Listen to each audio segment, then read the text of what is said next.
A German shepherd dragged his shattered body through the snow, leaving a trail of blood behind him. 3 feet away, his partner hung lifeless against a frozen tree ropes, cutting into blue wrists, her face beaten beyond recognition. The dog collapsed beside her. He pressed his muzzle against her leg and refused to move. 12 hours in -25 degrees. No pulse visible. No rescue coming. Then footsteps broke the silence. A Navy SEAL dropped to his knees in the bloody snow, pressed 2 fingers to her throat, and felt something impossible. She was still alive. Barely. And so was the dog who refused to let her die alone. Before we begin, tell us where you're watching from. If this story moves you, hit subscribe and follow this journey to the very end. Your support means everything. Now let the story begin. Marcus Reeves had not spoken to another human being in 6 days. That was fine. Silence had become his native language years ago, somewhere between his 3rd deployment and the night he stopped believing in sleep. At 38, he carried the kind of stillness that made other men uncomfortable. Not peace. Something harder. Something earned. His satellite phone had buzzed once that morning with coordinates and a simple message from Command: retrieve the asset. Confirm destruction if compromised. Return.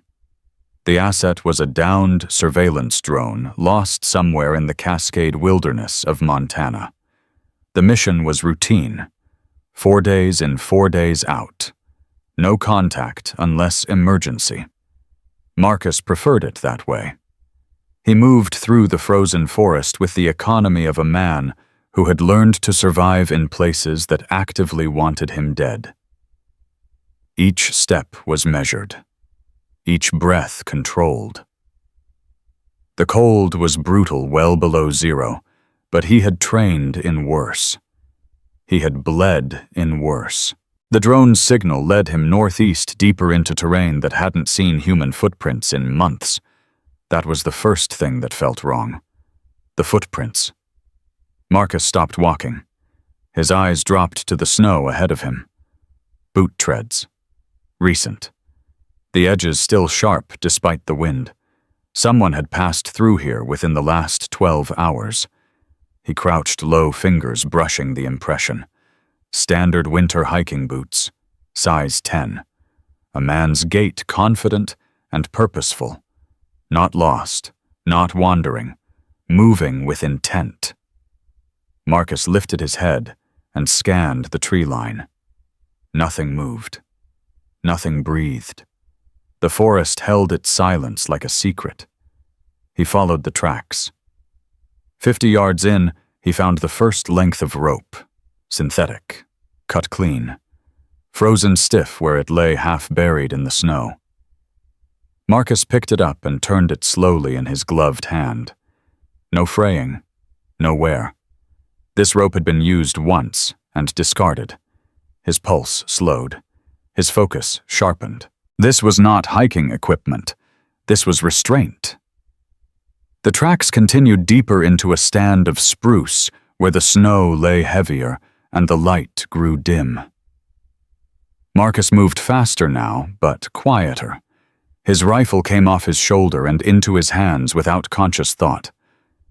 Then he saw the blood. Not much at first. A few drops frozen into the white dark as old wine against fresh snow. Then more. A trail of it broken and uneven, leading toward a massive pine that stood apart from the others like a sentinel. Marcus approached from the east, using the tree line as cover. His breathing stayed even. His hands stayed steady. Whatever waited ahead, he would meet it the way he met everything. Ready. He cleared the last stand of trees and stopped. The woman was bound upright against the pine ropes wrapped around her chest and wrists, her head hanging forward and her body limp. She wore the torn remains of a Forest Service jacket. Her dark hair was frozen stiff against her neck. Bruises covered her face, one eye swollen completely shut. She was not moving. 3 feet from her, a German shepherd lay collapsed in the snow. Massive. Black and tan coat matted with ice and blood. A bullet wound in his left shoulder still seeping the crimson, spreading slowly beneath him like a shadow. The dog saw Marcus first. A growl rose from deep in his chest, weak but fierce. His body trembled with the effort of lifting his head, positioning himself between the stranger and the woman. Even dying, he was still protecting her. Marcus lowered his weapon slowly. He kept his voice even calm, the way he'd been trained to speak to wounded animals in combat zones. "Easy, boy, easy. I'm not here to hurt you." The dog's growl faded, but his eyes never left Marcus. Dark eyes, intelligent and afraid. This was not a pet. This was a partner. Marcus moved toward the woman, keeping his movements slow and deliberate. He pressed 2 fingers to her throat. A pulse. Faint. Thready. But there. "Ma'am, can you hear me?" "Nothing." "Ma'am, my name is Marcus Reeves. I'm going to cut you down. I'm going to help you." Her lips moved.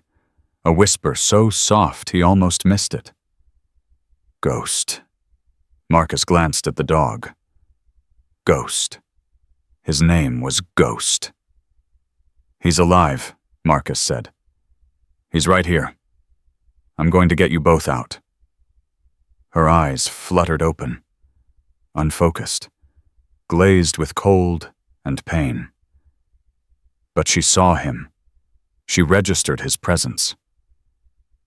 "They'll come back," she breathed. They're coming back." "Who?" Her hand twitched against the ropes. Her voice cracked. Don't let them find the children." Then her eyes closed, and she went limp. Marcus worked fast. He cut the ropes binding her wrists first, catching her weight as she slumped forward. She was lighter than he expected, her body lean and hard beneath the torn jacket. A ranger's build. Someone who lived in the wilderness, not just visited it. He lowered her gently to the ground and wrapped his emergency thermal blanket around her shoulders. Her skin was ice. Her lips were blue. Hypothermia had already begun its quiet work. He turned to the dog. Ghost watched him approach, that low growl returning. But there was no strength behind it now. The animal was fading. "I know, boy. I know you don't trust me." Marcus kept his voice soft. "But I'm all you've got right now. So we're going to have to figure this out together." He knelt beside Ghost and examined the wound. Entry point on the left shoulder. No exit. The bullet was still inside. Blood loss was significant, but not fatal. Not yet. Marcus pulled his field medical kit from his pack and went to work. Pressure bandage first. Hemostatic gauze packed into the wound. The dog whimpered once, but did not bite. His eyes stayed fixed on Marcus, watching every movement. "You stayed with her," Marcus said quietly, wrapping the bandage tight. 12 hours in this cold with a bullet in you, and you stayed with her. You're a hell of a soldier, Ghost." The dog's tail moved. Once. A twitch more than a wag. But it was something.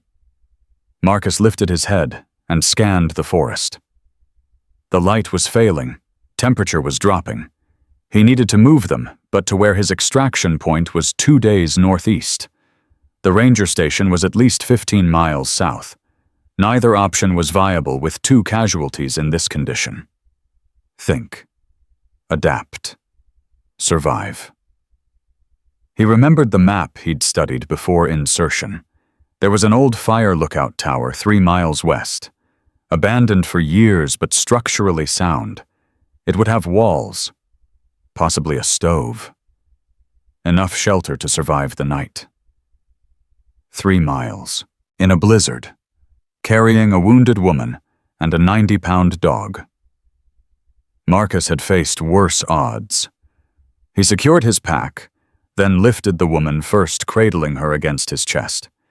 She weighed maybe 120. He could manage that. But Ghost? The dog tried to stand as Marcus turned to leave. His front legs buckled. He collapsed back into the snow, a sound escaping his throat that was almost human in its frustration. Marcus set the woman down gently. He walked back to Ghost and crouched beside him. "Listen to me," he said, his voice low and steady. "I carried men twice your size out of places worse than this. I'm not leaving you here. You understand, I'm not leaving either of you." Ghost stared at him. Something passed between them. Recognition, maybe, or trust, or simply exhaustion too deep for resistance. Marcus lifted the dog across his shoulders in a fireman's carry. 90 pounds of dead weight, plus his gear, plus the woman he would have to somehow transport simultaneously. He thought of the faces of his teammates who had died in places just like this. He thought of the promises he'd made, and the ones he'd broken. He started walking. The fire lookout tower emerged from the blizzard like a ghost itself. Marcus had made 2 trips. The first carrying Ghost moving as fast as the terrain allowed, laying the dog inside the tower's lower level before turning around and fighting back through the storm to retrieve the woman. By the time he got her inside, his arms were shaking and his lungs burned with cold, but they were alive. All 3 of them. The tower was exactly what he'd hoped. 4 walls. A roof. An old cast-iron stove in the corner that still had dry wood stacked beside it. Marcus got a fire going. Within minutes, the flames casting orange light across the cramped space. He worked on the woman first. He stripped off her frozen outer layers and replaced them with dry clothes from his pack. His spare thermals. His backup fleece. Everything he could spare without compromising his own core temperature. Her breathing was shallow but steady. Her pulse was stronger than before. The warmth was helping. He turned to Ghost. The dog had dragged himself closer to the stove, positioning his body between the fire and the woman. Still protecting her. Even now. "You're something else, you know that," Marcus said, checking the bandage on Ghost's shoulder. The bleeding had slowed. Good sign. Most dogs would have run. Most dogs would have saved themselves. Ghost's eyes opened. He looked at Marcus with an expression that seemed almost human. "Yeah," Marcus said quietly. "I know. You're not most dogs." He settled against the wall rifle across his lap and prepared to wait out the night. The storm howled outside, shaking the tower's old frame. The fire crackled and popped, and somewhere in the darkness, the woman stirred. Ghost. Marcus was at her side instantly. "He's here. He's right here. You're safe." Her eyes opened, more focused now, more aware. She looked at Marcus, then at the small room, then at Ghost lying near the stove. "He's alive. He's alive. Bullet's still in his shoulder, but he's stable. You both are." Tears spilled down her cheeks. She reached out a trembling hand toward Ghost, and the dog crawled forward to press his head against her palm. "Good boy," she whispered. "Such a good boy. You stayed with me." Ghost's tail wagged weakly. His eyes never left her face. Marcus gave her a moment. Then he spoke. "I need to know what happened. Who did this to you?" She closed her eyes. When she opened them again, something harder had replaced the relief. "My name is Sarah Chen. I'm a law enforcement ranger for the Forest Service." She took a shaky breath. "I found something I wasn't supposed to find, and they tried to kill me for it." Who? Sarah looked at him. Really looked at him, measuring him the way he had measured her. Have you ever heard of the Cascade Pipeline? Marcus shook his head. It's a trafficking route. Wildlife, mostly. Endangered animals smuggled across the Canadian border through a tunnel system beneath this wilderness. Sarah's voice grew stronger as she spoke.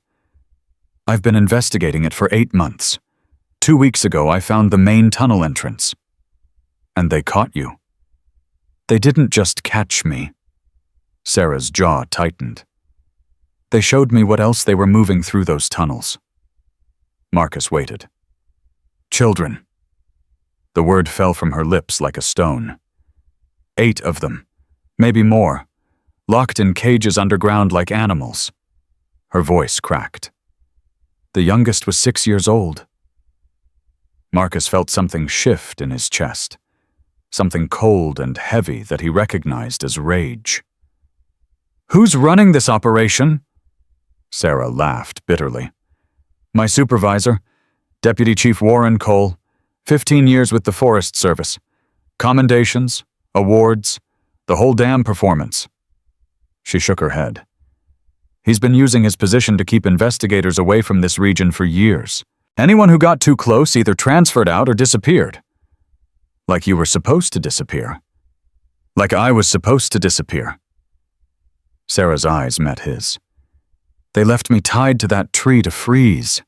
Made it look like I wandered off trail and got lost. By the time anyone found my body, the evidence would be buried under 10 feet of snow. Marcus processed this information with tactical precision. A corrupt federal officer, a trafficking ring moving both wildlife and humans, a witness who was supposed to be dead, and a storm that had trapped them all in the same frozen hell. They'll come looking for you, he said. They'll come looking for my body. Sarah pushed herself up on one elbow, wincing at the effort. But when they don't find it, they'll know someone interfered. They'll come back, and they'll bring everyone they have. How many? Cole has at least 5 men on his payroll. Maybe more. They're not military, but they're not amateurs either. Sarah looked at Marcus, studying his bearing, his equipment, the way he held his rifle. Your special operations. SEAL. Former. Former means you still know how to fight. Former means I know when to fight and when to run. Marcus stood and moved to the window, peering out into the white void of the blizzard. Right now, running's not an option. So we hold this position until the storm breaks, then we call for extraction. And the children. Marcus turned back to face her. If there are children in those tunnels, we're not leaving them there. I don't care who's protecting this operation or how deep it goes. His voice was flat. Final. We get you and Ghost to safety. Then we go back for them. Sarah stared at him for a long moment. Then she nodded slowly. They told me no one would believe me, that Cole had too many connections, too much protection. She reached down and placed her hand on Ghost's head. They were wrong. Ghost lifted his head and licked her fingers. His tail moved again, stronger this time. Marcus allowed himself a small smile. Your dog saved your life, you know. He was still growling at me when I found you, still trying to protect you, even with a bullet in him. He's done it before. Sarah's voice softened. Ghost was a military working dog. Served 3 tours in Syria before he was wounded and retired. I adopted him through a veterans program 2 years ago. She paused. He saved me then too, just a different kind of dying. Marcus understood. He understood better than she knew. Get some rest, he said. I'll take first watch. When the storm breaks, we move. Sarah nodded and closed her eyes. Within minutes, her breathing had evened out into sleep. Marcus returned to the window. The blizzard showed no signs of weakening. The temperature continued to drop, and somewhere out there, men with guns were waiting for dawn. He checked his ammunition. 42 rounds for his rifle. 15 for his sidearm, 2 fragmentation grenades, a combat knife. Against 5 or more hostiles in terrain they knew better than he did. The math didn't work. Marcus didn't care. He looked at Ghost, who had settled his head on his paws, but kept his eyes open, watching the door. "You and me, boy," Marcus said quietly. "We're going to get her out of here. We're going to get those kids out. And anyone who tries to stop us is going to learn why they should have picked a different forest to hide in." Ghost's tail thumped against the floor. Outside, the wind screamed through the trees. The tower shuddered. And somewhere in the darkness, headlights flickered through the storm. They were coming. Marcus moved fast. He grabbed Sarah's shoulder and shook her awake. "We've got company." Sarah's eyes snapped open. No confusion, no delay. She was alert in an instant, her training overriding the exhaustion in her body. "How many? Can't tell yet. Headlights coming from the south. Could be 2 vehicles, maybe 3. Sarah pushed herself upright, gritting her teeth against the pain. "Cole doesn't take chances. He'll bring everyone he has." Ghost had already risen to his feet, his wounded shoulder trembling, but holding. His ears were forward, his body tense. He knew. Animals always knew. Marcus killed the fire. The room plunged into darkness, lit only by the faint gray of the blizzard outside. He moved to the window and cracked it open just enough to see.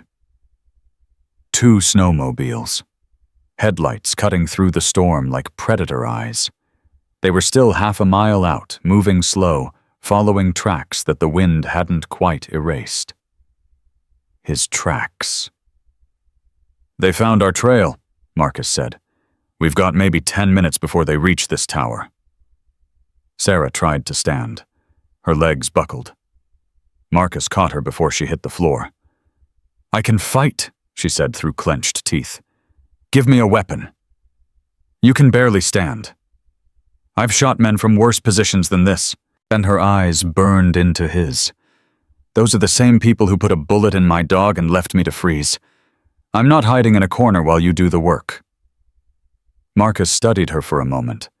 Then he pulled his sidearm from its holster and pressed it into her hand. 15 rounds. Make them count.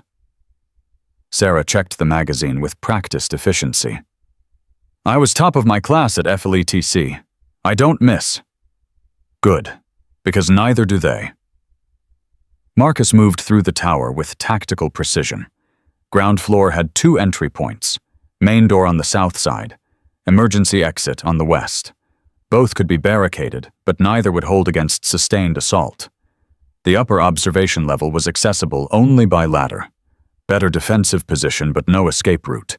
If they got trapped up there, they were dead. He made his decision in seconds. "We hold the ground floor. You take the west door with Ghost. Anyone comes through, you put them down. I'll handle the main entrance. And if they breach both at once, then we improvise." Sarah positioned herself against the wall beside the west door, Ghost pressed against her leg despite his injury. The dog's breathing was labored but steady. His eyes never left the door. Marcus took his position by the main entrance. He could hear the snowmobiles, now engines growing louder as they approached.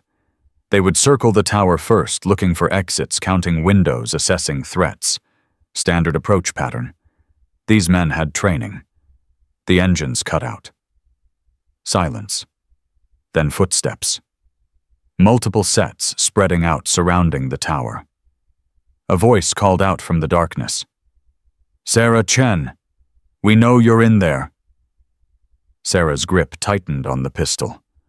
"Cole," she whispered. "He came himself." Marcus filed that information away. The leader was present. That meant this was personal. "You were supposed to die in the cold, Sarah." Cole's voice was calm, almost friendly. "You were supposed to be a tragic accident, a ranger who wandered off trail and never came back. But someone interfered. Someone brought you here." A pause. "We're going to need to know who that someone is." Marcus said nothing. Let them wonder. Let them guess. Here's what's going to happen, Cole continued. You're going to open that door. You're going to come out with your hands up, and you're going to tell us everything about your new friend. Do that, and maybe we let the dog live. Ghost growled low in his throat. Sarah looked at Marcus. Her voice was barely audible. He's lying. He'll kill all three of us the moment we step outside. I know. So what's the plan? Marcus checked his rifle one more time. We don't go outside. The first shot came 3 seconds later. The bullet punched through the tower's wooden wall and buried itself in the floor 6 inches from Marcus's foot.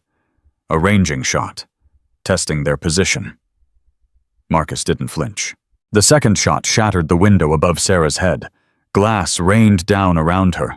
Ghost barked once, sharp and fierce, then went silent. That was a warning, Cole shouted. The next one goes through someone's skull. Marcus moved to a new position, staying low, keeping his profile hidden. He could see shadows moving outside dark shapes against the white of the storm. 4 men. No 5. Spreading out to cover all angles. They weren't coming through the doors. They were going to shoot the place apart. He had to change the equation. Stay here, he told Sarah. Don't fire unless they breach. And keep Ghost down. Where are you going? But Marcus was already moving. He climbed the ladder to the observation level in 3 quick moves, staying below the window line. The upper level was exposed, but it gave him something the ground floor didn't. Angles. He crawled to the north window, cracked it open, and sighted through his rifle scope.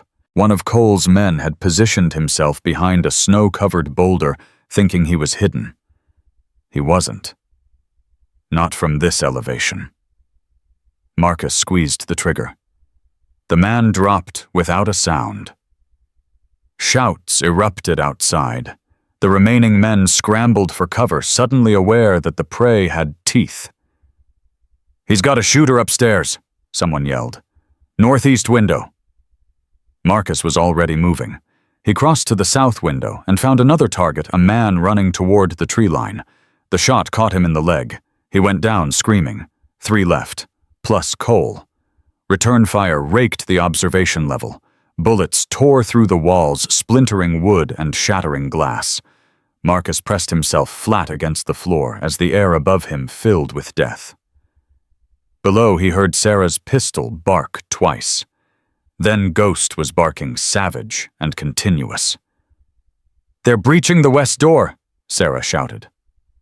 Marcus dropped through the ladder opening, landing hard on the ground floor.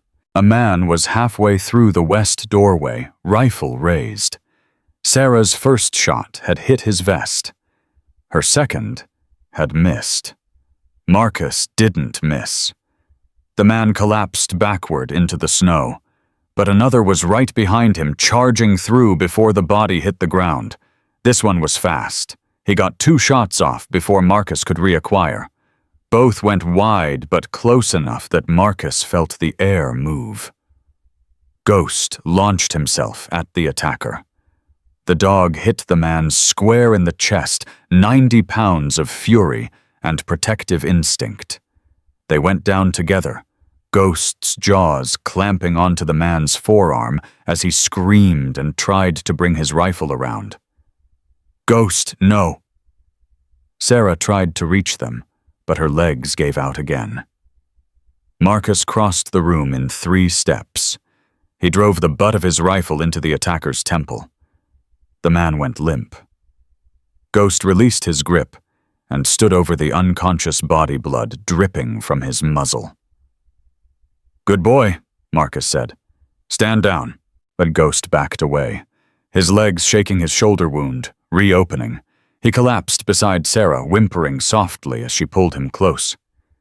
He tore his stitches, Sarah said, her voice breaking. He's bleeding again. Keep pressure on it. We're not done yet. 2 men left, plus Cole.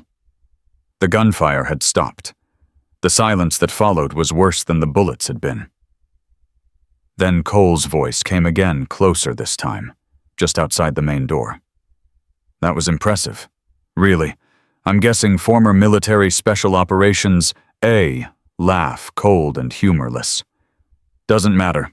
You killed 2 of my men. Wounded 2 more. But here's the thing, friend. I've got reinforcements coming. A lot of them. And you've got what, a wounded ranger and a dying dog? Marcus moved to the main door. He could see Cole's shadow through the gap between the boards. Close. Too close to miss. But Cole wasn't stupid. He was using the door frame as cover, exposing nothing vital. Let me tell you what happens next, Cole continued. In about 20 minutes, 6 more men arrive from our eastern camp. They're not as patient as I am. They'll burn this tower down with you inside and roast marshmallows over your corpses. Another pause. Or you can end this now. Walk away. Leave Sarah to us. This doesn't have to be your fight. Marcus spoke for the first time. His voice was flat, empty. The children in those tunnels. How long have they been there? Silence. Then Cole laughed. She told you about that.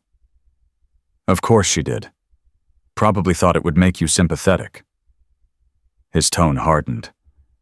Those children are merchandise, property, worth more than you can imagine to people who can afford them. And they're going to stay exactly where they are until they're collected. Marcus felt something shift in his chest.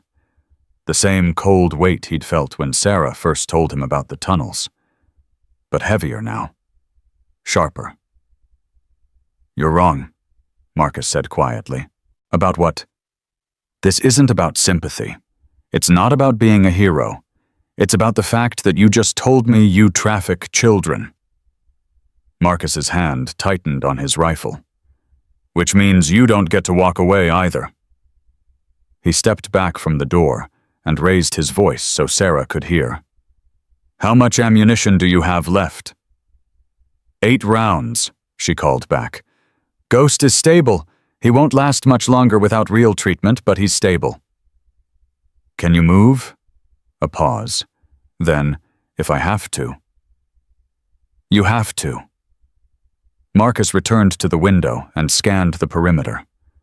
Cole had pulled back into the trees. The wounded men were being dragged to cover. They were regrouping, waiting for reinforcements. 20 minutes. Maybe less. Not enough time to get Sarah and Ghost out on foot. Not enough ammunition to win a prolonged firefight. And nowhere to run that they couldn't be tracked. Unless. Sarah, the tunnels Cole's operation uses. Where's the nearest entrance? She looked at him like he'd lost his mind. About 1.5 miles north. But that's exactly where they'd expect us to go. They'll have it guarded. How many guards? Usually 2. But right now, with everyone focused on finding me there, might be none. Her eyes widened as she understood. You want to go underground? I want to disappear. The tunnels are the last place they'll look once we're inside. They won't expect us to walk into their own territory. And the children, we find them, we get them out. And then we call in every agency with jurisdiction while Cole's busy searching an empty forest for our bodies. Sarah stared at him for a long moment. Then she nodded slowly. You're either the craziest man I've ever met, or the bravest. I'm neither. I'm just someone who stopped pretending there were good options a long time ago. He helped her to her feet, wrapping her arm around his shoulders. Ghost rose too unsteady but determined, refusing to be left behind. There's a back window on the north side, Marcus said. We go out, move fast, and don't look back. Once we hit the tree line, we're ghosts. They won't find us until it's too late. Sarah nodded. Her face was pale, her body trembling, but her eyes were steady. What about the men you wounded? They'll live. Unlike the children in those tunnels if we don't move. They reached the north window. Marcus went first, scanning for movement, finding none. He helped Sarah through, then Ghost lifting the dog carefully and lowering him into the snow. Behind them, the tower stood silent. In the distance, headlights flickered through the trees. More vehicles. Cole's reinforcements. Marcus didn't look back. They moved through the blizzard like three wounded animals, staying low, using the storm as cover. Sarah walked on pure willpower, each step a battle against her own body. Ghost limped beside her blood, leaving a faint trail in the snow that the wind was already erasing. After 20 minutes, Sarah spoke. "Why are you doing this?" Marcus didn't break stride. "Does it matter?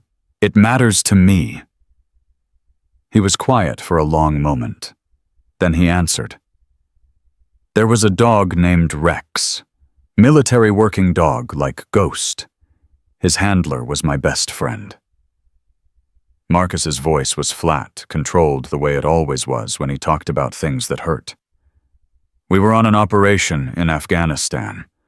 Rex alerted to an ambush. I saw it in his body language, knew something was wrong. But I hesitated. I didn't trust the signal." Sarah said nothing, just listened. "My friend died. Rex died protecting his body. I survived." Marcus glanced at Ghost, still limping along beside them. "I've spent 5 years trying to outrun that moment, trying to convince myself there was nothing I could have done differently. And now I'm looking at a dog who took a bullet for his partner and refuses to stop fighting. And I'm looking at a woman who discovered something terrible and tried to do the right thing even when it meant dying alone in the cold." Marcus's jaw tightened. "I'm done running. I'm done pretending that the past is the past. Some debts don't get paid with time. They get paid with action." Sarah reached out and touched his arm. "His name was Jamie Torres," she said softly. "Your friend." Marcus stopped walking. "How did you know that?" "Because there's a memorial wall at the ranger station. Photos of veterans who died in service. I pass it every day." Sarah's eyes met his. "Jamie Torres, Army K-9 handler. Killed in action Afghanistan 2019. His dog Rex was on the wall beside him." Marcus felt something crack inside him. Something he'd kept frozen for 5 years. "I didn't know," he said quietly. "I didn't know anyone remembered them. People remember more than you think. Heroes don't get forgotten, not by the people who matter." They stood there for a moment, the storm howling around them, two strangers bound together by wounds they couldn't see. Then Ghost barked once, sharp and urgent. Both of them turned. The dog was staring north, his body rigid, ears forward. "He hears something," Sarah said. Marcus raised his rifle and scanned the darkness. Nothing visible. Nothing moving. But Ghost knew. Ghost always knew. "We need to move, now." They pushed forward faster this time, pain and exhaustion forgotten. The tunnel entrance was close. Marcus could feel it the way he used to feel objectives in combat zones, a pull in his gut that said, "This is where you need to be." 5 minutes later, they found it. The entrance was hidden beneath a fallen tree camouflaged with brush and snow. If you didn't know what you were looking for, you'd walk right past it. But Sarah knew. She'd been here before. "This is it," she said. "The tunnel runs about half a mile before it branches. The main chamber is another quarter-mile past that. That's where they keep the animals." "And the children?" Sarah's face darkened. "There's a secondary chamber, hidden. I only found it by accident." She pointed at the entrance. "We go in, we stay quiet. We find them, we get them out. The tunnels exit on the other side of the ridge. We can reach the main road from there, flag down a vehicle call for help." "How many guards inside?" "I don't know. Last time I was here there were 3. But that was before they knew I'd found them." Marcus nodded. He checked his rifle one more time, then his sidearm, then the knife strapped to his thigh. "Stay behind me. Keep Ghost quiet. If we encounter resistance, you move back and let me clear the path. And if you go down," Marcus looked at her, "then you take Ghost and you run. You get to that road and you call everyone. FBI, ATF, local police, everyone. You tell them what's in these tunnels, and you make sure the whole world knows what happened here. Sarah shook her head. I'm not leaving you behind. You don't get to make that choice. Those children do. She opened her mouth to argue, then closed it. He was right. She knew he was right. Marcus pulled back the brush covering the tunnel entrance. A blast of stale air hit them, carrying the smell of earth and something else, something animal. He looked at Ghost one more time. You ready, boy? Ghost's tail wagged once. His eyes were steady. Then let's go get those kids. They descended into darkness. The tunnel swallowed them whole. Marcus moved first rifle up, every sense tuned to the darkness ahead. The passage was narrow, reinforced with old timber that creaked under the weight of the mountain above. The air was thick and cold, carrying the unmistakable stench of caged animals and human fear. Behind him, Sarah kept one hand on his shoulder to maintain contact in the darkness. Her other hand gripped the pistol.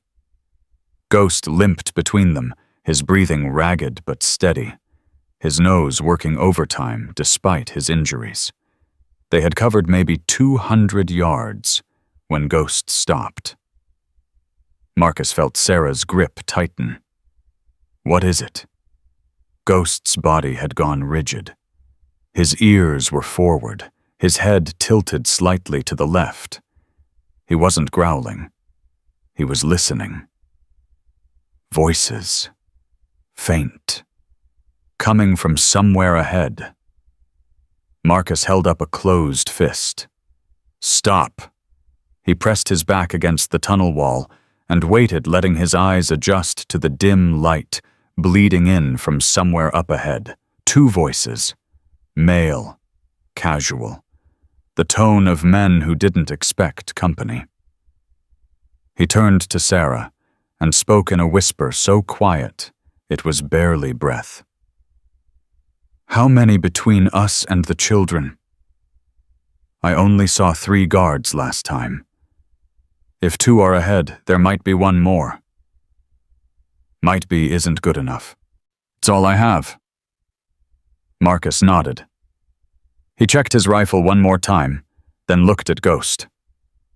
Stay with her. Protect. Ghost's eyes met his. The dog understood. He pressed closer to Sarah's leg, positioning himself between her and the unknown. Marcus moved forward alone. The voices grew clearer as he approached. 2 men sitting near a battery-powered lantern that cast weak yellow light across the tunnel walls. They were playing cards, rifles propped against the wall behind them, completely unaware of the shadow sliding toward them. Cole's taking too long, one of them said. Should have been back by now. Relax. She was half dead when they left her. She's frozen solid by now. Yeah, but what about the guy who took out Miller and Donovan Cole said he was military? So what, one guy against all of us, he's probably dead too. Marcus was 5 feet away now, close enough to see the sweat on the back of the first man's neck, close enough to smell the cigarette smoke on his clothes. He moved. The first guard never saw him. Marcus's arm wrapped around his throat, cutting off blood and air simultaneously. The man's hands flew up, clawing at nothing, and then went limp. The second guard spun, reaching for his rifle. Too slow. Marcus was already on him, driving a knee into his chest and slamming his head against the tunnel wall. The impact was sharp and final. Both men were down in under 4 seconds. Marcus checked their pulses. Alive. He didn't have time for restraints, so he took their weapons, ejected the magazines, and tossed them into the darkness behind him. He signaled for Sarah and Ghost. They moved quickly now past the unconscious guards, deeper into the tunnel system. The smell grew stronger. Animals. Waste. And something else. Something that made Marcus's stomach turn.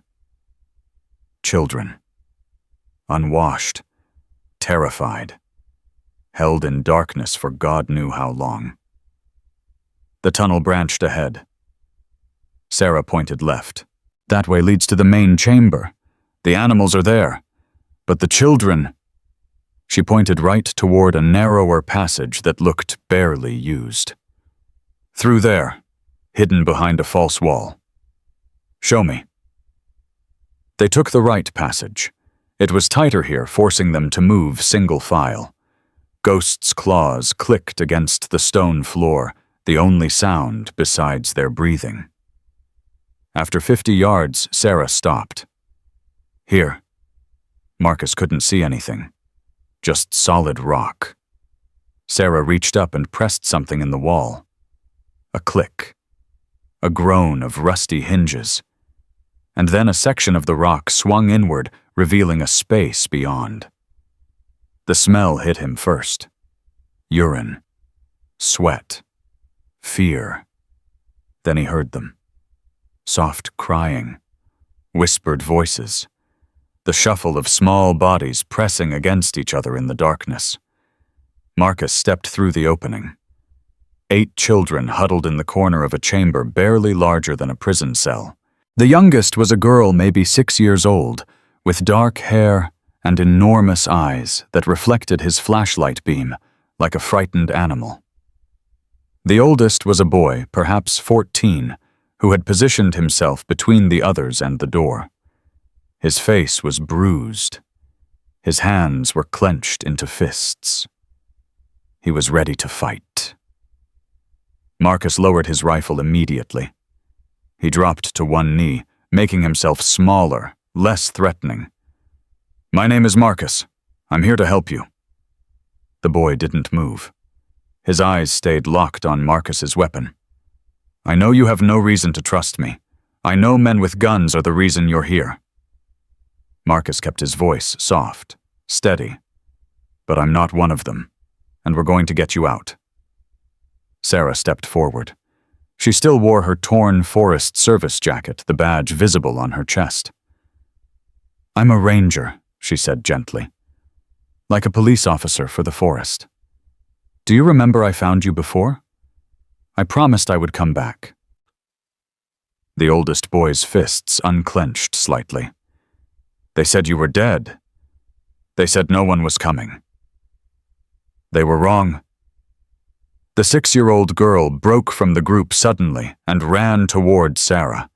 She wrapped her thin arms around Sarah's legs and held on with desperate strength, sobbing into the fabric of her pants. Sarah knelt down and pulled her close. I've got you, sweetheart. You're safe now." Marcus felt something crack in his chest. These were not abstractions, not statistics. These were children. Real children who had been caged and sold and forgotten. And he had almost walked away from this forest without knowing they existed. "We need to move," he said quietly. "Can they walk?" The oldest boy nodded. "We can walk. We can run if we have to." "Good, because we might have to." Marcus led them back through the hidden passage, Sarah bringing up the rear, with the youngest children clustered around her. Ghost walked beside them, his presence calming the kids in a way that words couldn't. They had almost reached the main tunnel when Ghost stopped again. This time he growled. Marcus raised his fist. Everyone froze. Footsteps. Multiple sets. Coming fast from the direction of the tunnel entrance. "They found us," Sarah whispered. "How many?" "I count at least 4. Maybe more." Marcus made a decision in an instant. He pointed to a recessed alcove in the tunnel wall, barely visible in the darkness. "Take the children. Hide there. Don't move. Don't make a sound. What about you? I'm going to buy you time." Sarah grabbed his arm. "Marcus, you can't. I'm not asking permission." He looked at the children, their faces pale with terror. "They don't get to touch these kids. Not while I'm breathing." He turned and moved toward the approaching footsteps. The first guard came around the corner running. He didn't expect contact this soon. Marcus's rifle butt caught him across the jaw, spinning him into the wall. He went down hard and stayed down. The second guard was right behind him. He got one shot off the muzzle flash, blinding in the darkness, but the bullet went wide. Marcus closed the distance before he could fire again, driving his shoulder into the man's chest and slamming him to the ground. But there were more. Too many more. They came from both directions, now flooding the tunnel flashlight beams, cutting through the darkness like white-hot knives. Marcus fell back, firing controlled bursts, taking cover where he could find it.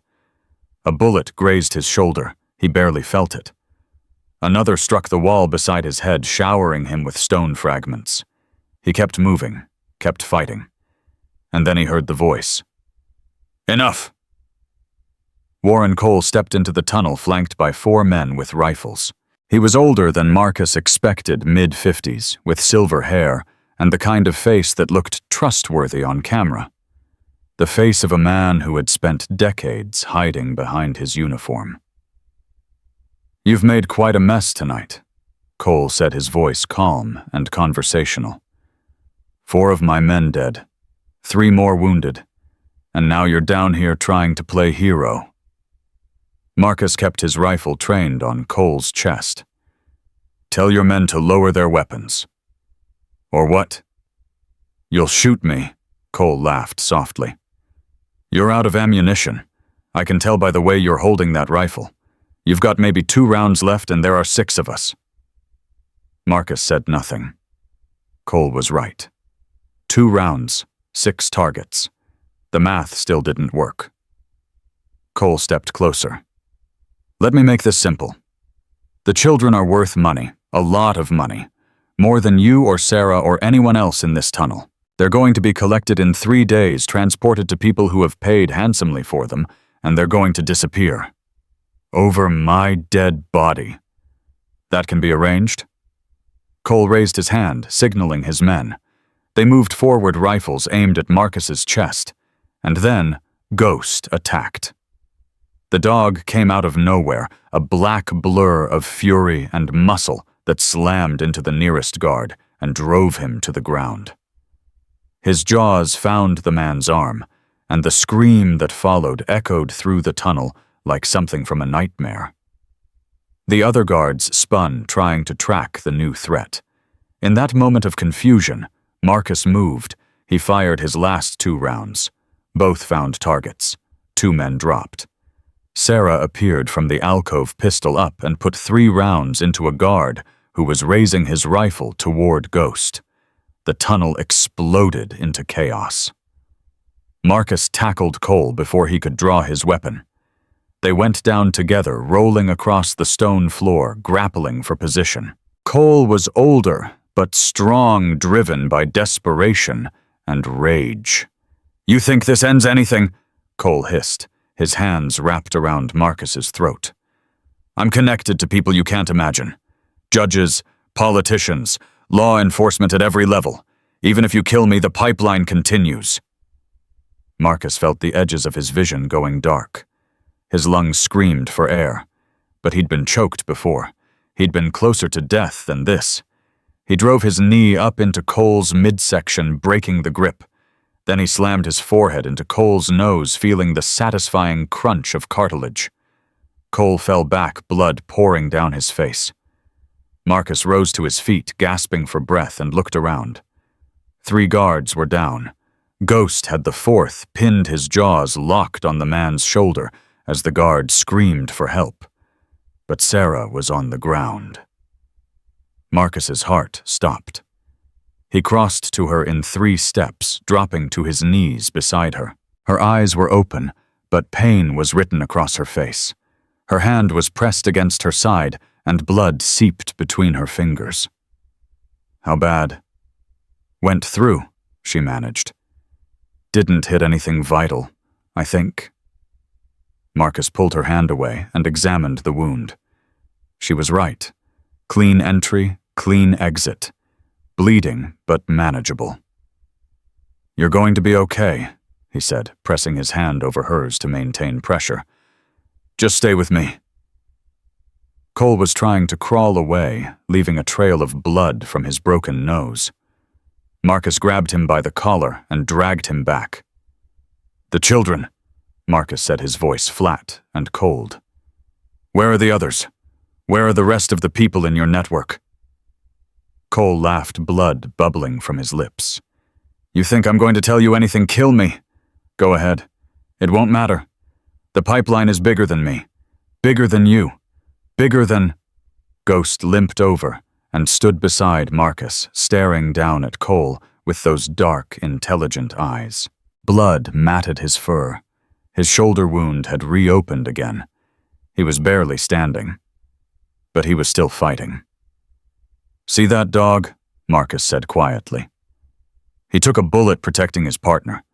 Then he walked 3 miles through a blizzard. Then he fought off armed men in a fire tower. And now he's down here still standing still protecting." Marcus leaned closer to Cole. "You left them both to die. You thought the cold would erase your problems. But you forgot something." "What's that?" "Some things don't stay buried." Cole's eyes widened as Marcus pulled out his emergency beacon and held it up. "I activated this 6 hours ago. My team knows exactly where I am. They've been tracking me since the blizzard started." Marcus smiled, and there was nothing warm in it. "You wanted to know who I was? I'm a Navy SEAL, and my brothers are coming." As if on cue, a new sound cut through the tunnel. Distant at first, then growing louder. Rotors. Helicopters. Multiple aircraft approaching from the north. Cole's face went pale. "No, that's impossible. The storm— SEALs don't wait for good weather." The sound of engines grew louder. Then came the shouts, commands being issued, the thunder of boots on stone. Marcus looked at Sarah. "Cavalry's here." She managed a weak smile. Took them long enough. Ghost collapsed. His legs gave out all at once and he crumpled to the ground beside Sarah. His breathing was shallow. His eyes were half closed. The blood pooling beneath him was darker now, thicker. Sarah screamed his name. She tried to reach him, but the movement sent fresh agony through her wound. Marcus caught her before she fell. "Ghost. No, no, no, please." Marcus grabbed the dog and pulled him close, pressing his hand against the shoulder wound. The bleeding wouldn't stop. Ghost had given everything he had, and now his body was failing. "Stay with us, boy. Stay with us." Ghost's eyes opened. He looked at Sarah. His tail moved once weakly, and then went still. The first SEAL team members appeared at the tunnel entrance. Flashlights, weapons, voices calling for medics. But Marcus wasn't listening to them. He was watching Ghost's chest, counting the shallow breaths, willing each one to continue. "Don't you die on me," he whispered. "Not after everything. Not after what you did." Ghost's eyes stayed fixed on Sarah's face. He didn't move. He didn't whimper. He just kept breathing. One breath at a time. The SEAL medic reached them first. He took one look at Ghost and pulled out his trauma kit. "We can stabilize him, but he needs surgery. Now." "Then get him out," Marcus said. "Get them all out." He looked at the children still huddled in the alcove, their faces illuminated by flashlight beams as SEAL operators moved to secure them. 8 children who would have disappeared forever. 1 woman who refused to stay silent, and 1 dog who refused to stop fighting. Marcus felt something release in his chest, something he'd been carrying for 5 years. He thought of Jamie Torres. He thought of Rex. He thought of all the times he'd told himself that nothing he did could ever make up for that one moment of hesitation in Afghanistan. Maybe he was right. Maybe nothing ever could. But tonight, 8 children would go home to their families. Tonight, a woman who risked everything for justice would survive. And tonight, a dog who had already saved more lives than most humans ever would might get the chance to save even more. Maybe that was enough. Maybe that was all any of them could ask for. The SEAL team secured the tunnel. Cole was placed in restraints, his bloody face twisted with rage as he was dragged toward the exit.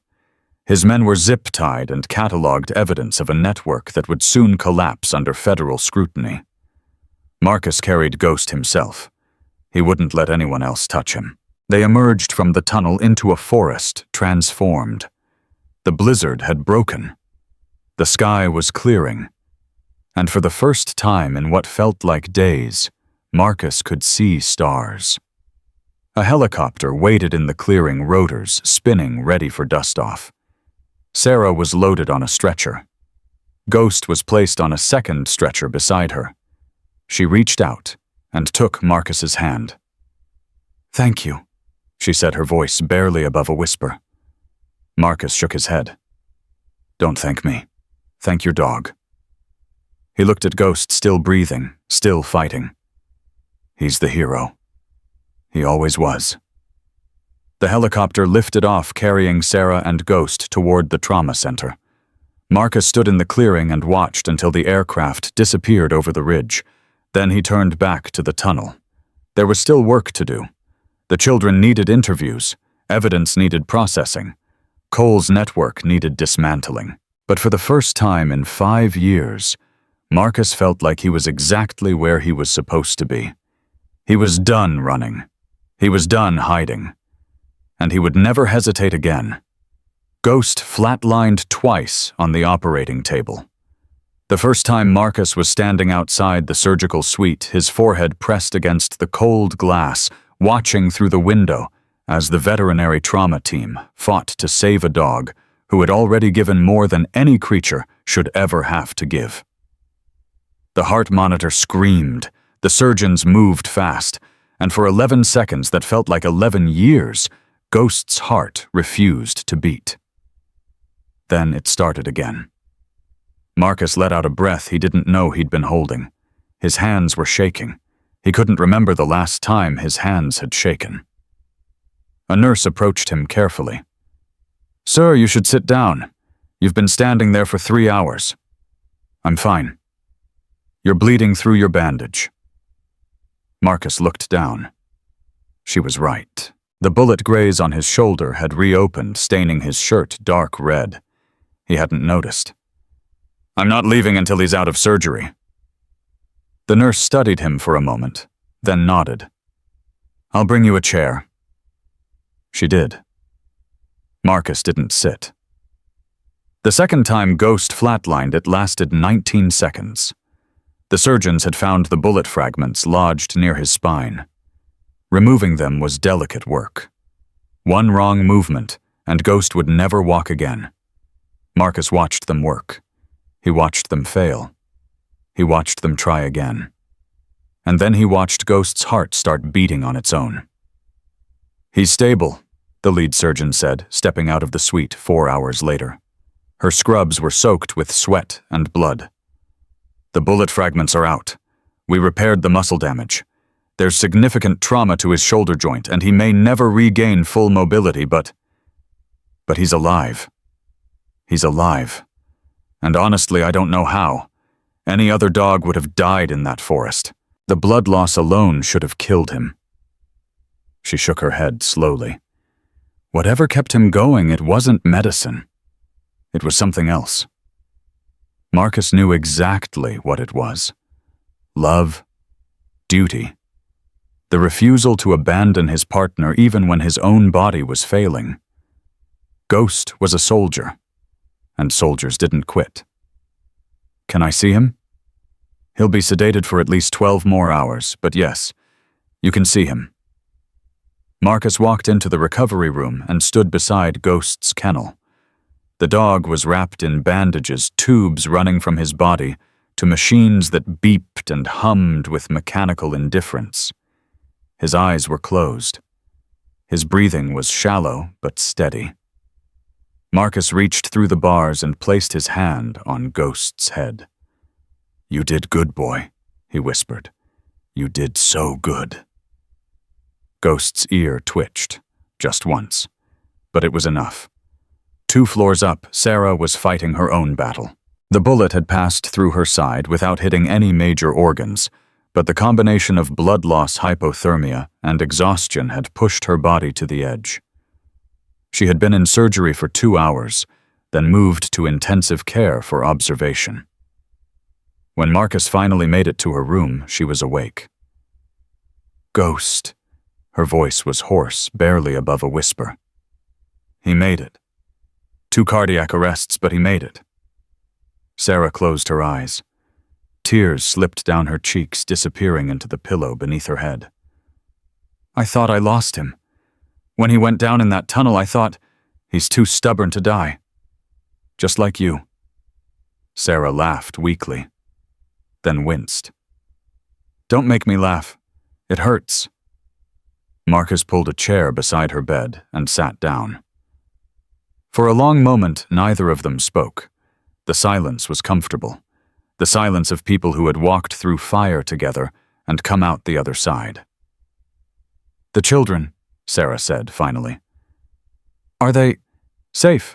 All 8 of them?" FBI took custody. They're being processed, identified, reunited with families where possible. Marcus paused.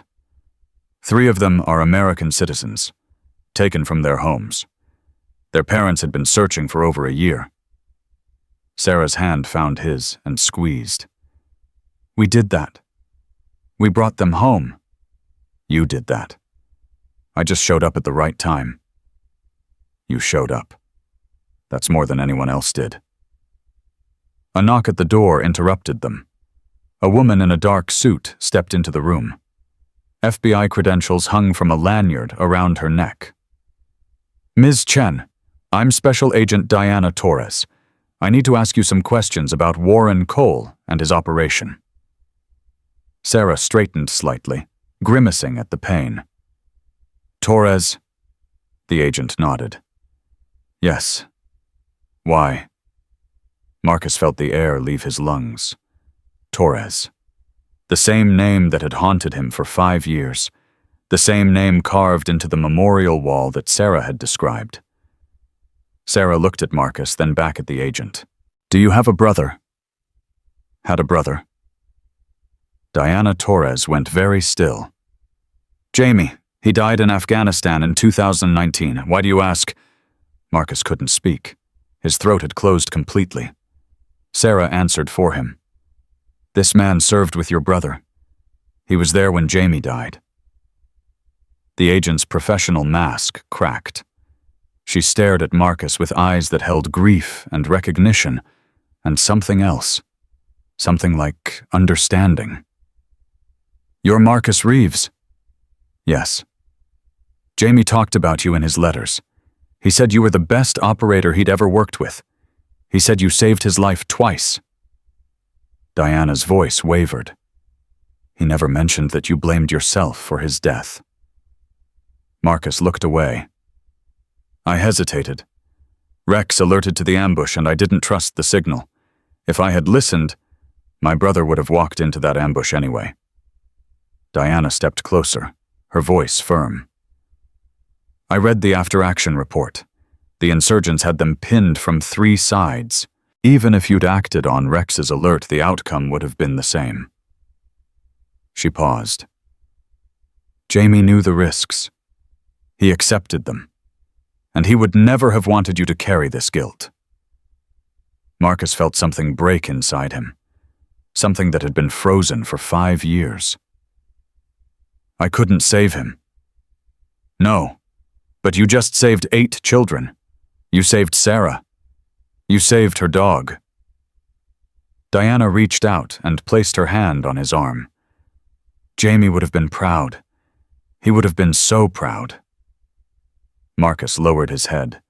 His shoulders shook.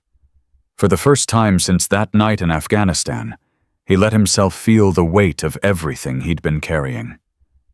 And then he let it go. Sarah's hand found his again. She held on tight. She didn't say anything.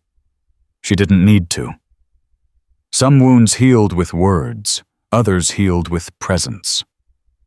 Diana Torres waited until Marcus composed himself, then pulled out a tablet and got down to business. We've arrested Warren Cole and 14 of his associates. Based on the evidence recovered from the tunnel system, we're looking at human trafficking, wildlife trafficking, conspiracy, attempted murder, and about a dozen other federal charges. She scrolled through her notes. Cole is trying to cut a deal. He's offering names in exchange for reduced sentencing. Don't take it, Sarah said immediately. He'll give you low-level contacts and protect the people who matter. I know. That's why I'm here. Diana looked at her. You spent 8 months investigating this operation. You know things that aren't in any report. I need everything you have. Sarah nodded slowly. I'll give you everything. But I want something in return. Name it. The children. I want updates. I want to know they're safe, that they're healing, that they're getting the help they need. Sarah's voice hardened. They spent months in that hellhole. They're going to need more than a rescue. They're going to need people who actually give a damn. Diana smiled. It was the first genuine expression she'd shown since entering the room. I can arrange that. In fact, I was hoping you'd be willing to consult on the aftercare program. Your perspective would be invaluable. I'll do more than consult. Once I'm out of this bed, I'm going to make sure every single one of those kids gets what they need. Marcus watched her. This woman who had nearly died twice in the last 48 hours, who was still bleeding and broken, already planning how to help others. He had never met anyone like her. The days that followed blurred together in a haze of interviews, debriefings, and medical appointments. The FBI executed raids across 3 states, dismantling the network that Cole had built over 15 years. 23 endangered animals were recovered from the tunnel system, including a snow leopard that had been destined for a private collector in Eastern Europe. The animals were transferred to wildlife sanctuaries, their care funded by seized assets from the trafficking operation. The children were harder. 3 had families waiting. The reunions were captured on video, parents sobbing as they held children they had feared were lost forever. Those images went viral within hours, shared millions of times by people who needed to believe that good things still happened in a dark world. 5 children had no one. Orphans. Runaways. Kids who had slipped through the cracks of a system that was supposed to protect them. Sarah visited them every day. She brought Ghost with her once he was well enough to leave the veterinary hospital. The dog limped heavily, his shoulder wrapped in bandages, but his eyes were alert, and his tail wagged every time a child reached for him. One girl in particular attached herself to Ghost. Her name was Elena. She was 7 years old, and she hadn't spoken a word since being rescued from the tunnels. The trauma specialists said she was in shock. They said it could take months, maybe years, before she felt safe enough to speak again. Ghost didn't know any of that. He just knew that this small human needed him. He would lie beside her bed for hours, his head resting on her knee, his eyes never leaving her face. When she cried, he pressed closer. When she slept, he stayed awake, watching over her like the guardian he was. On the 4th day, Elena's hand reached down and touched his ear. Just a gentle stroke. But it was the first voluntary movement she had made since leaving the tunnels. Sarah was there when it happened. She had to leave the room so the girl wouldn't see her tears. Marcus found her in the hallway. She touched him, Sarah said, her voice breaking.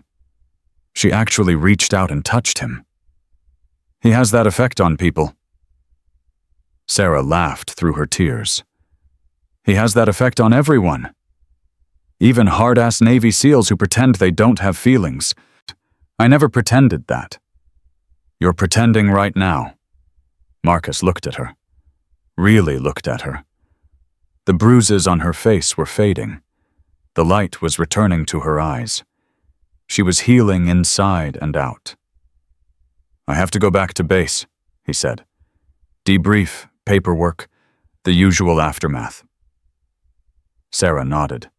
She had known this was coming. How long? A few weeks, maybe a month. And then, Marcus didn't answer right away. He had been asking himself the same question. His career was waiting. More missions, more operations, more chances to disappear into the darkness and pretend that was where he belonged. But something had changed. He had changed. I don't know, he admitted. For the first time in 15 years, I genuinely don't know what comes next. Sarah reached up and touched his face. Her hand was warm against his skin. Then figure it out.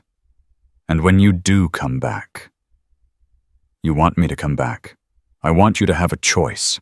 I want you to know that whatever you decide, there's a place here for you. She smiled. Ghost would never forgive me if I let you disappear. Marcus smiled back. It felt strange. He wasn't used to smiling. Take care of him. I will. Take care of yourself. He left that afternoon, but before he did, he stopped by Elena's room one more time. The girl was asleep. Ghost was curled beside her bed, his eyes half closed, his breathing slow and steady. Marcus knelt beside the dog and placed a hand on his head. I'll be back, boy. I promise. Ghost's tail thumped once against the floor. His eyes opened briefly, met Marcus's, then closed again. The bond between them had been forged in blood and snow and darkness. It wasn't something that distance could break. Marcus stood, took one last look at the sleeping girl and the wounded dog, who had already begun to heal her, and walked out. The investigation continued without him. Warren Cole's attempt to negotiate a plea deal collapsed when the prosecutor refused to offer anything less than life in prison. Faced with the evidence against him, Cole's lawyers tried a different approach, claiming their client was coerced, that he was a victim himself, manipulated by forces beyond his control. The jury didn't buy it. The trial lasted 3 weeks. Sarah testified for 2 days. She described the tunnels, the cages, the children. The moment Cole's men tied her to a tree and left her to freeze. When she finished, half the courtroom was in tears. Cole was convicted on all counts: human trafficking, wildlife trafficking, conspiracy, attempted murder. The judge sentenced him to 4 consecutive life terms without possibility of parole. As the verdict was read, Cole turned and looked at Sarah. His eyes were empty. Dead. She didn't look away. You thought you could bury me, she said quietly, so only he could hear. But I'm still standing, and you'll never hurt anyone again. Cole said nothing. The marshals led him away, and just like that, 15 years of corruption and abuse came to an end. The other arrests followed. Cole's network crumbled as members turned on each other, desperate to save themselves. By the end, 37 people had been charged. 31 pled guilty. 6 went to trial and lost. The pipeline was destroyed.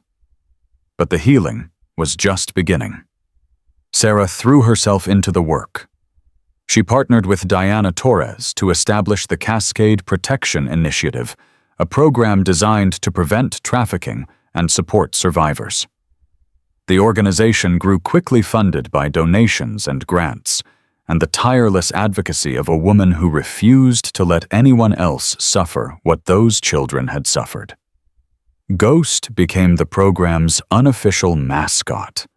He visited schools, hospitals, and shelters, bringing comfort to children who had forgotten what safety felt like. His limp never fully healed, but it didn't slow him down.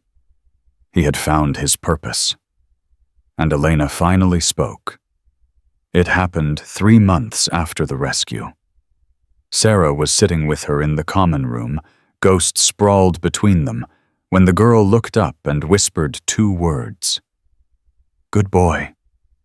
Sarah's heart stopped. What did you say, sweetheart? Elena reached down and stroked Ghost's ear. Her voice was soft, rusty from disuse, but clear. Good boy. He's a good boy. Sarah pulled her into a hug, tears streaming down her face. Ghost's tail wagged furiously, his whole body wiggling with joy. Yes, he is, Sarah whispered. He's the best boy in the whole world. Elena smiled. It was the first time anyone had seen her smile since she was rescued. That night, Sarah called Marcus. She spoke. Elena spoke. There was silence on the other end. Then Marcus's voice, thick with emotion. What did she say? Good boy. She told Ghost he was a good boy. Marcus laughed. It was a real laugh, warm and full, nothing like the controlled sounds he usually made. Of course she did. That dog has more emotional intelligence than most humans I've served with. When are you coming back? Another pause. Longer this time. I submitted my discharge papers yesterday, effective in 30 days. Sarah's breath caught. You're leaving the SEALs. I'm leaving that version of myself, the one who thought the only way to make up for the past was to keep running toward the next mission. Marcus's voice softened. I want to build something.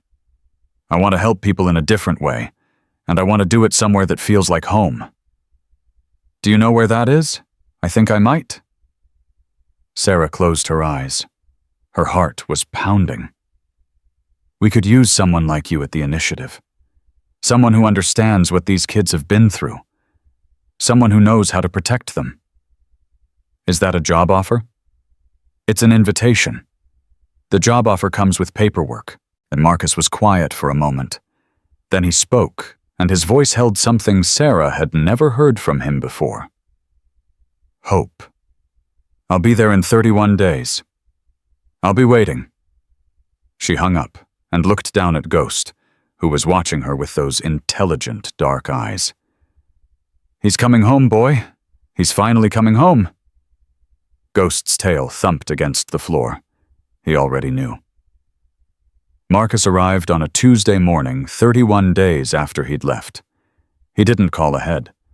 He didn't announce his return. He simply appeared at the gates of the Cascade Protection Initiative, a duffel bag over his shoulder and discharge papers in his pocket, looking like a man who had finally stopped running. Sarah was in the middle of a staff meeting when her phone buzzed. A text from the front desk. 3 words. He's here.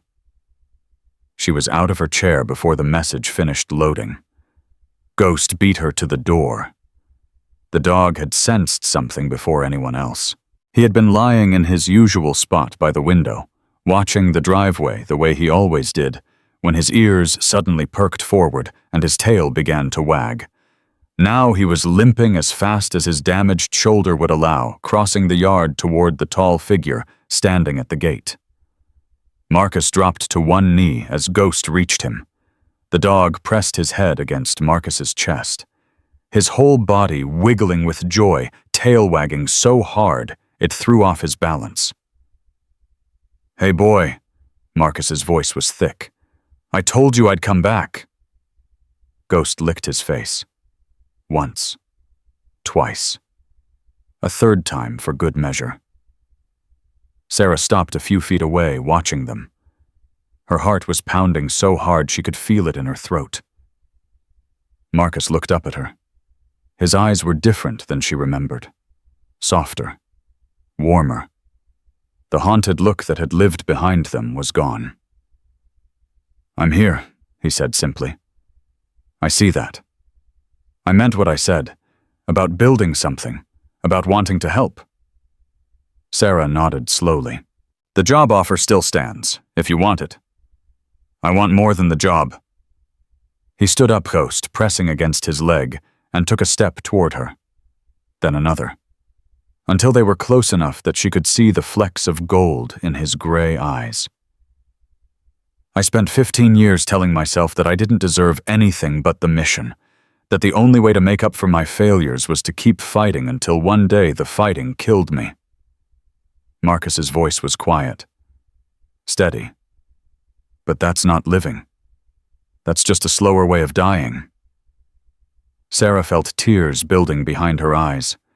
She blinked them back. What do you want, Marcus? I want to wake up tomorrow knowing exactly where I belong. I want to help kids like Elena find their way back to themselves. I want to watch Ghost grow old doing what he was born to do. He reached out and took her hand. And I want to do all of it with you. Sarah didn't answer with words. She stepped forward and wrapped her arms around him, pressing her face against his chest, holding on like she was afraid he might disappear.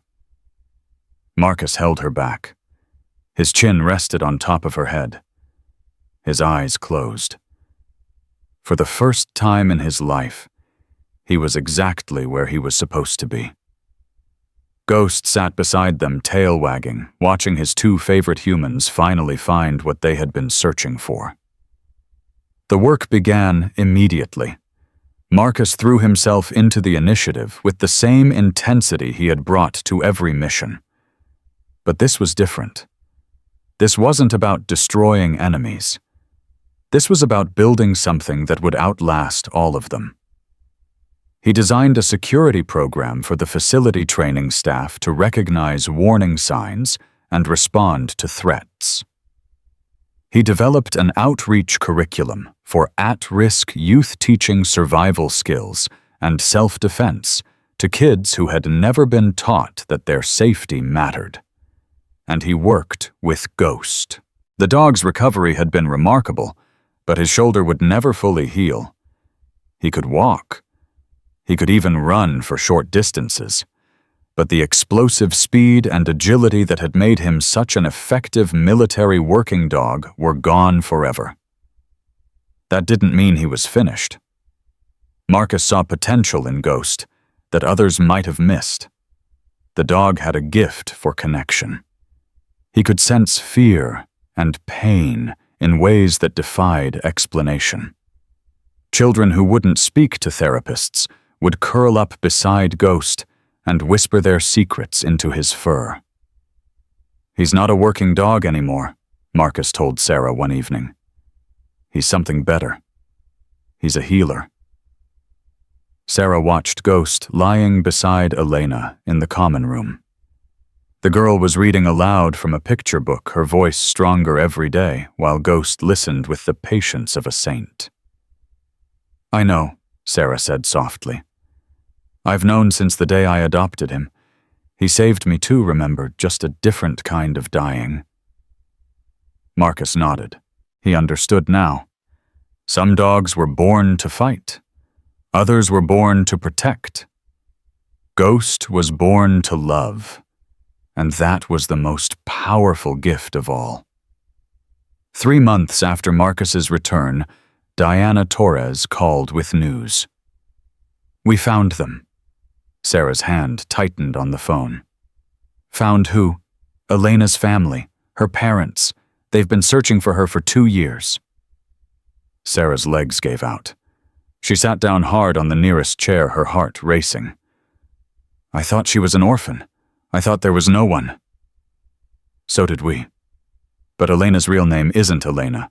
It's Sofia Reyes. She was taken from her home in Guatemala when she was 5 years old. Her parents never stopped looking. Diana's voice caught. They're on their way here now. They'll arrive tomorrow morning. Sarah couldn't speak. Tears were streaming down her face. There's one more thing, Diana continued. They want to thank the people who saved her. All of them. They want to meet you, Marcus, and especially Ghost. I'll tell them. I'll tell everyone. Sarah hung up and went to find Marcus. He was in the training yard working with a group of teenage volunteers. When he saw her face, he stopped immediately. What happened? They found Elena's parents, her real parents. They've been looking for her for 2 years. Marcus was still for a moment. Then a smile spread across his face, genuine and full. She's going home. She's going home." That night, Sarah sat Elena down and told her the truth. The girl listened in silence, her small hands folded in her lap, her eyes growing wider with each word. When Sarah finished, Elena didn't react the way anyone expected. She started to cry. "What if they don't remember me? What if they don't want me anymore?" Sarah pulled her close, holding her tight. "Sweetheart, they never stopped wanting you. They searched for you every single day. They never gave up hope. But I'm different now. I'm not the same girl who got taken." "No, you're not. You're stronger. You're braver. And you have people who love you here, no matter what happens." Sarah pulled back and looked into Elena's eyes. "Your parents aren't coming to take you away from us.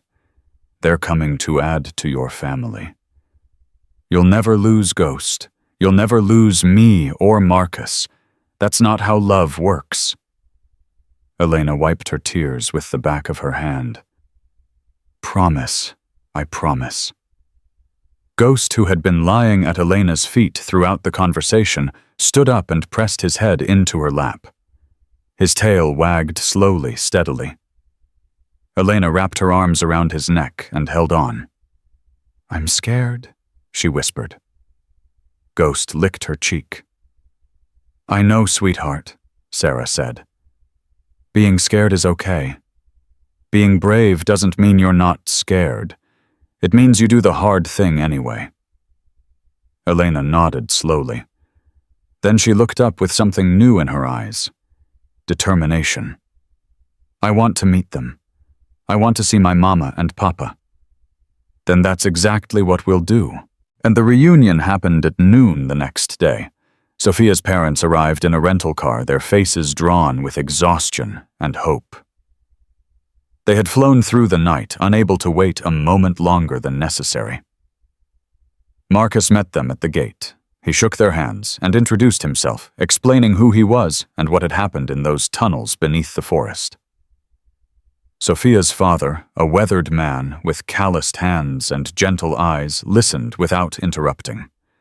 When Marcus finished, the man reached out and embraced him. "You saved my daughter," he said, his voice breaking. "You brought her back to us." "I just found her," Marcus said quietly. "She saved herself." They walked to the common room together. Sarah was waiting inside with Elena, who sat rigid in her chair. Ghost pressed against her leg. The door opened. For a moment, no one moved. Sophia's mother stood frozen in the doorway, her hand pressed against her mouth, tears streaming down her face. Her father was beside her. His jaw clenched, his eyes bright with unshed tears. Elena stared at them. 2 years had passed. She had been 5 when they took her. Now she was 7. A lifetime in childhood. "Mija." Her mother's voice was barely a whisper. "Sophia." Something broke inside Elena. The wall she had built to protect herself crumbled all at once. "Mama." She ran. Her small body crashed into her mother's arms with enough force to stagger the woman backward. Her father wrapped them both in his embrace, his shoulders shaking with sobs. "Mi niña, mi corazón. We found you. We finally found you." They held each other and cried 2 years of grief and fear and desperate hope pouring out in a flood that could not be contained. Sarah watched from across the room, tears running down her own face. Marcus stood beside her, his hand finding hers and squeezing tight. Ghost remained where he was, watching Elena reunite with her family. His tail wagged slowly, contentedly. His job wasn't finished. But this part was complete. After the initial storm of emotion had passed, Elena did something that surprised everyone. She pulled back from her parents and turned toward Ghost. "Mama, Papa, this is Ghost. He protected me. He kept me safe when I was scared." Her parents looked at the scarred German shepherd with new eyes. "He stayed with you?" her father asked. "He stayed with everyone. He's a hero." Sophia's mother knelt down slowly, extending her hand toward Ghost. The dog sniffed her fingers, then licked them gently. "Thank you," she whispered. "Thank you for keeping my baby safe." Ghost's tail wagged. He understood. He always understood. The conversation that followed was difficult, but necessary. Sophia's parents wanted to take her home to Guatemala. They had rebuilt their lives, moved to a safer neighborhood, done everything possible to prepare for the day they might find their daughter. But Elena had built a life here too. She had attachments. She had Ghost. She had Sarah and Marcus, and the other children who had become her brothers and sisters. "We can't take her away from the people who saved her," Sophia's mother said, looking at Sarah. "That's not fair to anyone." "And we can't keep her from her family," Sarah replied. "She belongs with you." Marcus spoke up for the first time. "What if there's another way?" Everyone turned to look at him. "The initiative has been talking about expanding. Opening a second location somewhere, we can make a bigger impact." He paused. "Guatemala has one of the highest rates of child trafficking in Central America. If we established a branch there, we could help prevent what happened to Sophia from happening to other children." Sarah stared at him. "You want to open a facility in Guatemala? I want to fight this problem at its source, and I want Sophia to grow up surrounded by her culture, her language, her family, while still being connected to the people who love her here." Sophia's father was quiet for a long moment. Then he nodded slowly. "We have land, a family property outside the city. It could be used for something like this." "We could split our time," Sarah added the idea, taking shape as she spoke. "Part of the year here, part of the year there. Build a network that crosses borders."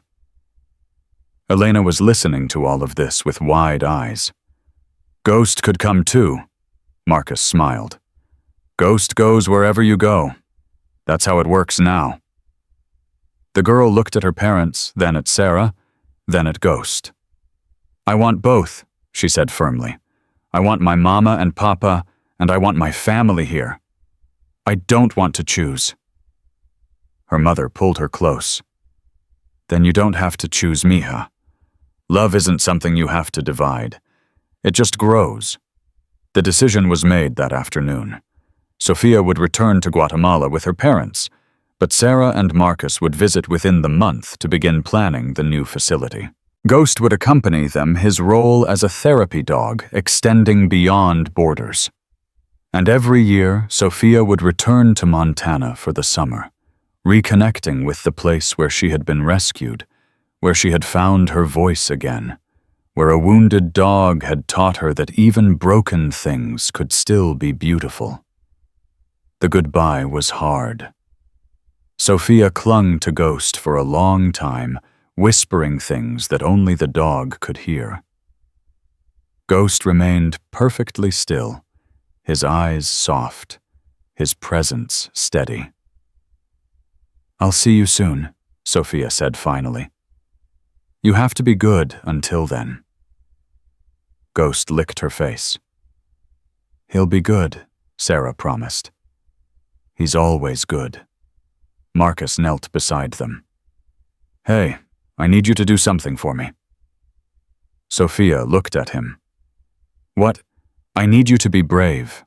Not just for yourself, but for all the other kids who went through what you went through. Show them that it's possible to heal. Show them that the darkness doesn't win." Sophia nodded solemnly. "I can do that. I know you can. You're the bravest person I've ever met." The girl threw her arms around his neck. Marcus hugged her back, and for a moment he wasn't a former Navy SEAL or the co-director of a non-profit organization. He was just a man who had found his purpose in the most unexpected place. 3 years passed. The Cascade Protection Initiative grew beyond anything Sarah or Marcus had imagined. The Guatemala facility opened in the second year, staffed by local experts and volunteers who understood the unique challenges of their region. Dozens of children were rescued. Hundreds more received education and resources to protect themselves. Ghost became famous, not for his military service, but for his work with traumatized children. Articles were written about him. A documentary followed his story from wounded warrior to healing presence. Donations poured in. But Ghost didn't care about fame. He cared about the children who needed him. He was 11 years old now, his muzzle gray, his movements slower. The shoulder injury had developed into arthritis that made cold days difficult, but his eyes were still bright, his heart still full. Marcus and Sarah married in a small ceremony at the Montana facility. Sophia flew in to be the flower girl. Ghost served as the ring bearer, a small pillow strapped to his back, walking down the aisle with the careful dignity of a decorated veteran. When they exchanged vows, Marcus spoke directly. I spent most of my life believing I was broken, believing that the best I could do was keep fighting until the fighting killed me. Then I met a woman tied to a tree in a blizzard and a dog who refused to stop protecting her. He paused, his voice thick. You showed me that broken things can heal, that second chances are real, that home isn't a place, it's the people who choose to stay. Sarah's vows were simpler. You saved my life. You saved Ghost's life. You saved children who had no one else to fight for them. But the thing I love most about you isn't your strength. It's your heart. It's the way you love so completely once you let yourself love it all. She smiled through her tears. I choose you, Marcus Reeves, today and every day, for as long as we both shall live. Ghost barked once at the end of the ceremony. Everyone laughed. It was perfect. 2 years after the wedding, Ghost passed away in his sleep. He was 13 years old, ancient for a German shepherd, especially one who had been wounded in combat and pushed his body to the absolute limit. He went peacefully lying on his bed beside Sarah and Marcus, his head resting on his paws, his breathing slowing until it simply stopped. Sarah held him until he was gone. Marcus sat beside them, one hand on Ghost's fur, the other holding Sarah, as she cried. He waited, Sarah whispered. He waited until Sophia was okay, until the initiative was stable, until we were happy. He waited until his job was done, Marcus agreed. That's who he was. He never stopped working until there was nothing left to do. They buried him on the property beneath a tree where he had loved to lie in the summer heat. A simple stone marked the spot.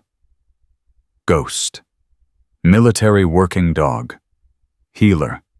Hero. Friend. He never stopped protecting the ones he loved. Sophia came for the memorial. She was 12 now, tall and strong, her English perfect, her spirit unbroken. She had started volunteering at the Guatemala facility, helping other rescued children the way she had been helped. She placed her hand on the stone and spoke quietly. You taught me that being scared doesn't mean you can't be brave. You taught me that love is stronger than pain. You taught me that even when everything seems hopeless, someone is always fighting to bring you home. She kissed her fingers and pressed them to the stone. Thank you, Ghost, for everything.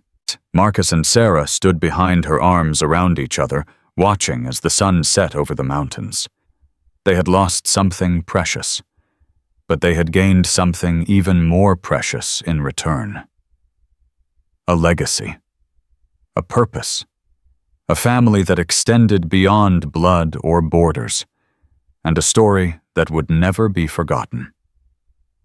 Years later, when people asked Marcus about that night in the forest, about the ranger tied to the tree and the dog bleeding in the snow, he always said the same thing.